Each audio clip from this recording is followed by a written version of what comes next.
Did those fathers know Jesus? I need y'all to answer me, because y'all over here proclaiming Yahushua in this New Testament Messiah very boldly. Did the Ancient of Days, the fathers of Ancient of Days, know Jesus, Yahushua, Yeshua?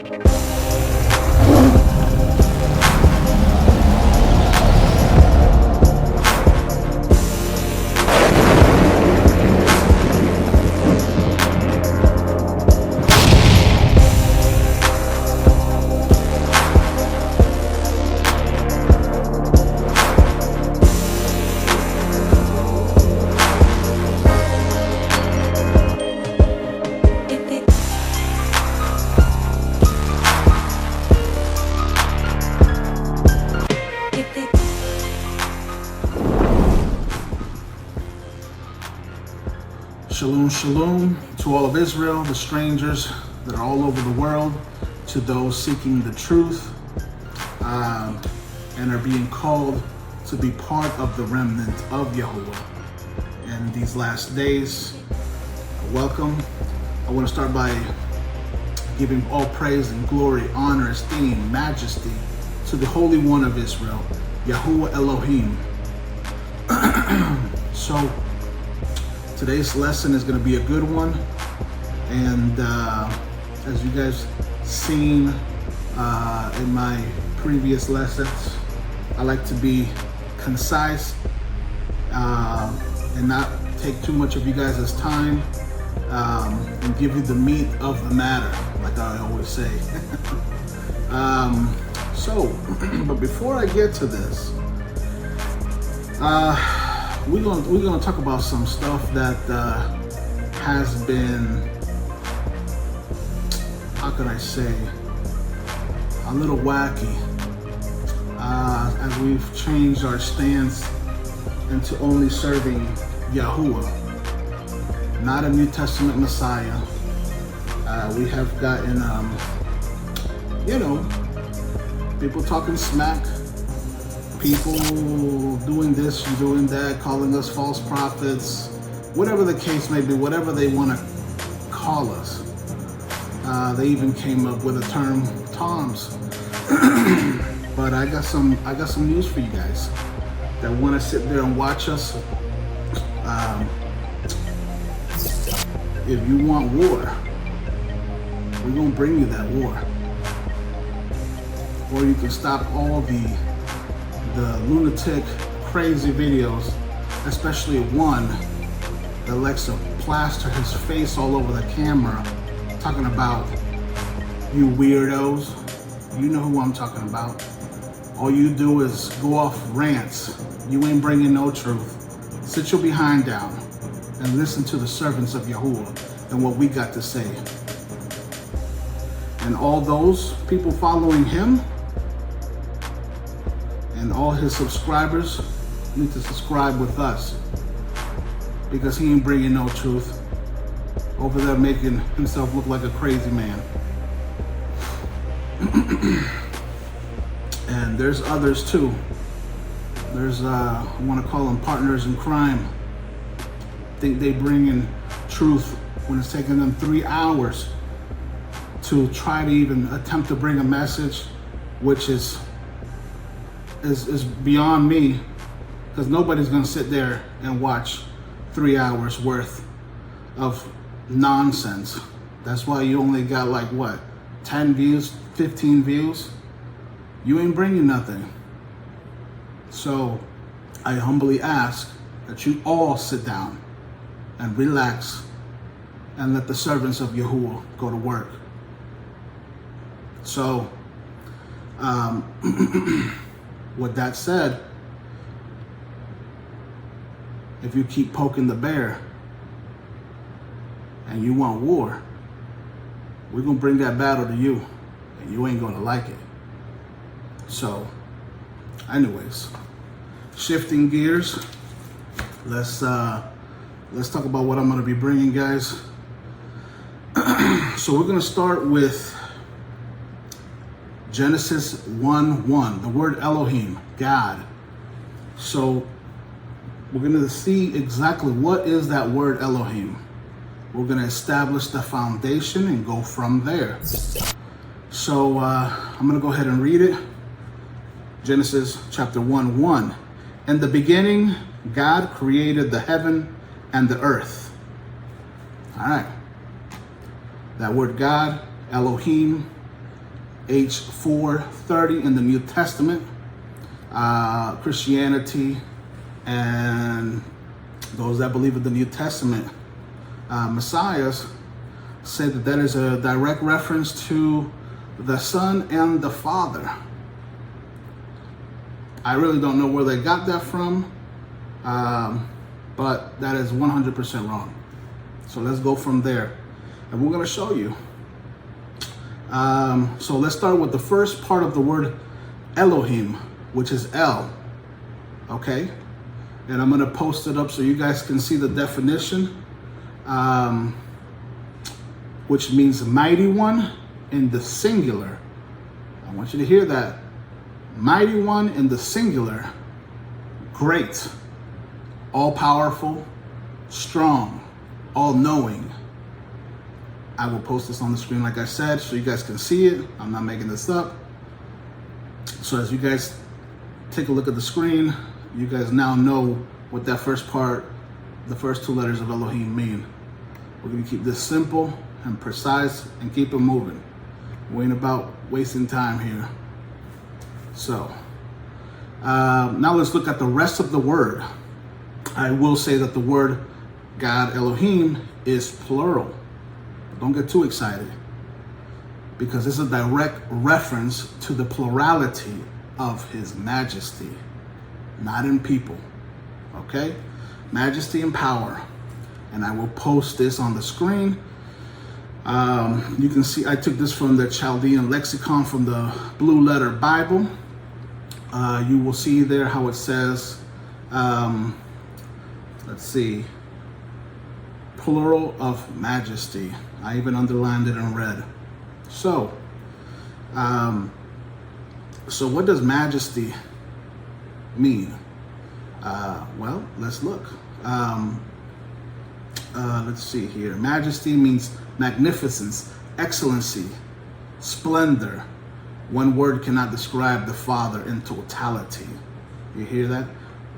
He's beyond us. So I will post the Hebrew definition for majesty as well, like I mentioned to you guys here, so you guys can see. Now when you combine the word El in Elohim, you get power beyond one can fathom, with splendor and majesty. And all these are the plurality that encompass Elohim, YaHuWaH. And we're going to take you to Psalms 104, verse 1. So let's go there so you guys can see how it's used, now that you know what the word Elohim means. All right. It says, bless YaHuWaH, O my soul, O YaHuWaH, my Elohim, thou art very great. Thou art clothed with honor and majesty. I know y'all heard that. So let's keep moving. However, the word God, Elohim, was first changed in the New Testament to theos, to fit Jesus in the picture, which he never was, as you guys have seen so far. And how can we show you this? Well, let's see here. Before I get to showing you, I want to let you know that all those New Testament messiahs are in violation of commandment 1, thou shalt not have no gods before me. So what are you doing with this theos? Okay? All right. We're going to go to 2 Samuel verse 6. 2 Samuel chapter 6 verse 2, to prove that there is one Elohim, YaHuWaH. All right, so let's look here. Give me a moment while I search here.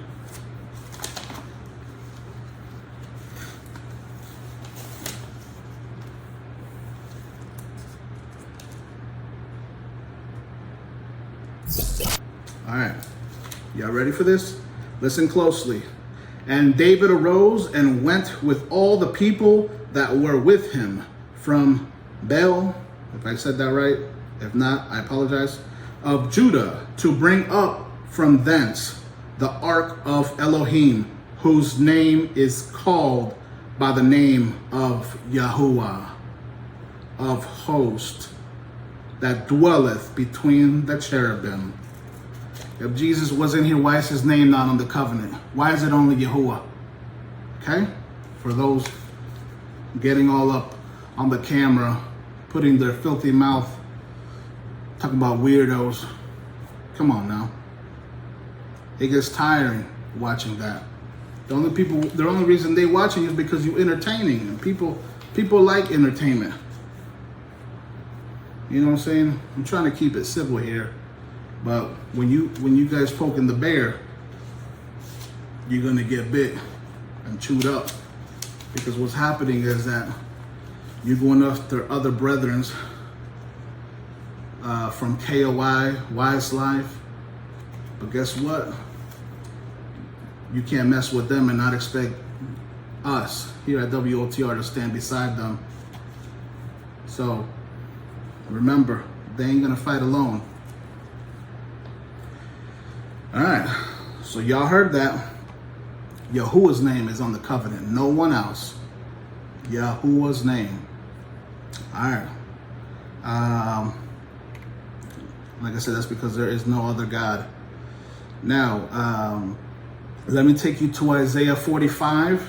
If you still think that Jesus is a God, and it's a shame that these New Testament Messiah believers in Jesus, Yahushua, Yeshua, YaHuWaH, whatever you want to put a Hebrew name on this New Testament Messiah, it's a shame that you mention the Father's name and another God under the same breath. Every time you do that, you're in violation of Commandment 1. So let's go to Isaiah 45:6. Here, listen to what I'm going to say here or read. I am YaHuWaH, and there is none else. There is no God beside me. I girded thee, though thou hast not known me, that they may know from the rising of the sun and from the west that there is none beside me. I am YaHuWaH, and there is none else. I know y'all hearing that. Let that marinate. We ain't playing around here. And let me take you to another one. Let's go to Deuteronomy 6:4. And that's Torah right there. That's law. So, all right, Deuteronomy 6:4. Here we go. Hear, O Israel, YaHuWaH is our Elohim.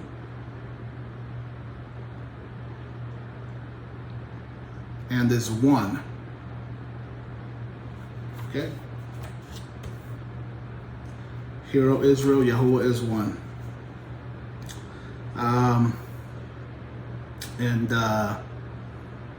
Let me see here. And those that say that, let's see.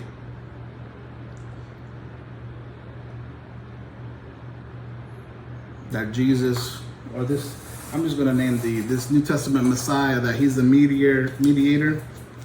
I don't think so. Let's go to Job 23, verse 13. Let's see. But he is in one mind. Who can turn him? And what his soul desireth, even that he doeth. He ain't listening to nobody.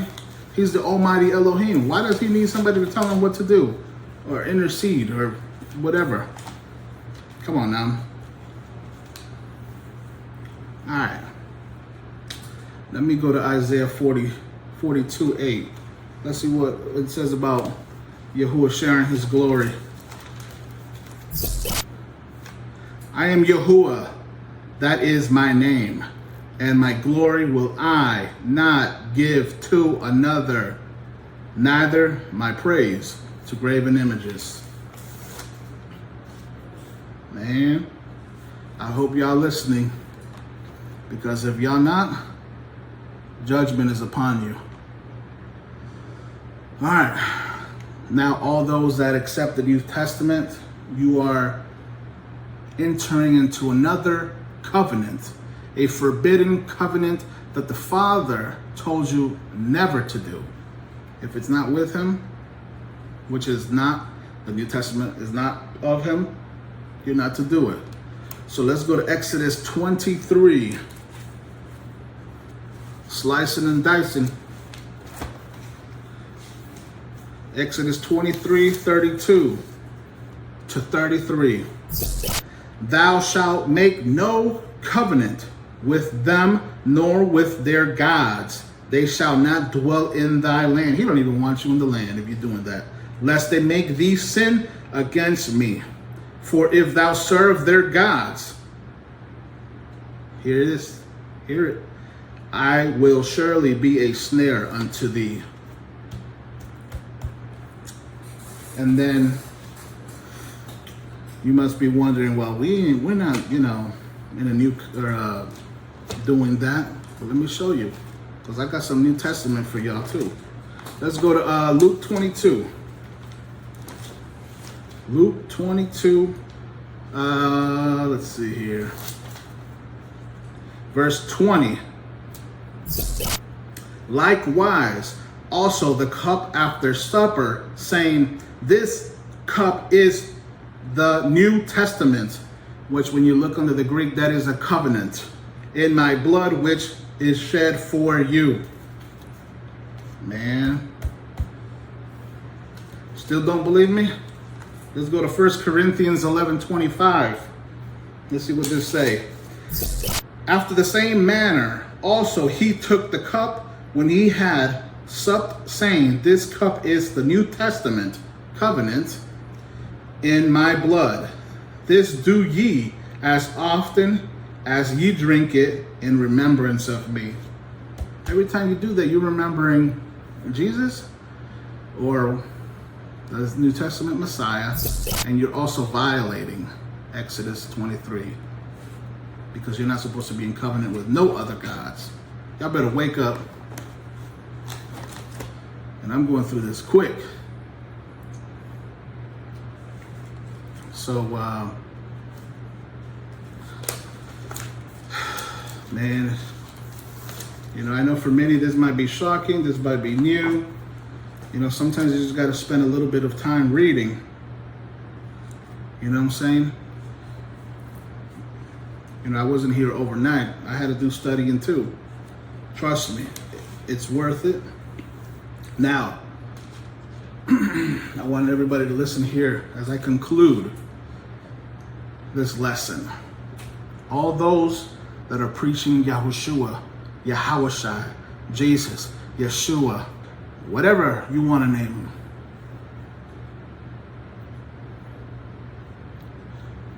you're firstly in violation of commandment 1. Secondly, you're entering into a covenant you're not supposed to. Third, you're out here preaching that, you're a false prophet. Let's see what happens to false prophets. Let's go to Deuteronomy chapter 13, 1 through 6. This is crucial, and I need you guys to understand. And let me go ahead and read this. If there arise among you a prophet or a dreamer of dreams, and giveth thee a sign or a wonder, and the sign or the wonder come to pass, whereof he spake unto thee, saying, let us go after the gods which thou hast not known, and let us serve them. So no matter if these false prophets say something and it comes to pass, that don't matter. Yahuwah is in control of all good and evil. Let's go to verse 3. Thou shalt not hearken unto the words of that prophet or that dreamer of dreams. For YaHuWaH your Elohim proveth you to know whether you love him. So this is just a test to see if you love him. Okay, let me keep reading. For you love YaHuWaH, your Elohim, with all your heart and with all your soul. So if you over here with a New Testament Messiah and you're trying to be with YaHuWaH, it's like oil and water. They can't mix. And you don't love YaHuWaH. You all talk. That's all you are, lip service. Let's go to verse 4. Ye shall walk after the YaHuWaH your Elohim and fear him and keep his commandments and obey his voice, and you shall serve him and cleave unto him. And that prophet or that dreamer, here we go, here it comes, dreamer of dreams shall be put to death. Are you ready to be put to death? According to scripture, that's what we got to do. Because he has spoken to turn you away from YaHuWaH. If it's not YaHuWaH only, they're taking you away from the Most High YaHuWaH. You can't be mixing, double dipping. Let me read that again. Because he has spoken to turn you away from YaHuWaH. That's what these New Testament teachers that I described earlier are doing, and many others. All right? Your Elohim, which brought you out of the land of Egypt and redeemed you out of the house of bondage, to thrust thee out of the way which YaHuWaH thy Elohim commanded thee to walk in. So shalt thou put the evil away from the midst of thee. Hear this also. This is the last verse, and this is the gripping part. If thou brother, the son of thy mother, or thy son, or thy daughter, or the wife of thy bosom, or thy friend, which is as thine own soul, entice thee secretly, saying, let us go and serve other gods, which thou hast not known. I need y'all to listen to this, because this is the clue right here. Nor thy fathers. Did those fathers know Jesus? I need y'all to answer me, because y'all over here proclaiming Yahushua and his New Testament Messiah very boldly. Did the Ancient of Days, the fathers of Ancient of Days, know Jesus, Yahushua, Yeshua? I'm going to tell you right now, the answer is no. It's only YaHuWaH. So all these false prophets are to be destroyed.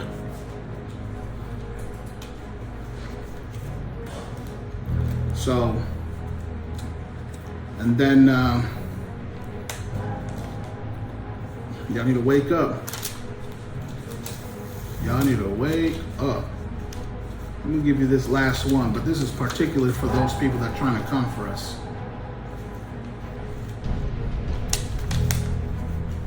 That say we the devils, we whatever. You ain't touching us. I'm gonna tell you this right now. Let's go to Isaiah 54:17, because this is what YaHuWaH got to tell you. No weapon that is formed against thee shall prosper, and every tongue that shall rise against thee in judgment. All these that be watching us, that I mentioned in the beginning, this is for you. Every tongue that shall rise against thee in judgment, thou shalt condemn. This is the heritage of the servants of YaHuWaH, and their righteousness is of me, saith YaHuWaH. Shalom.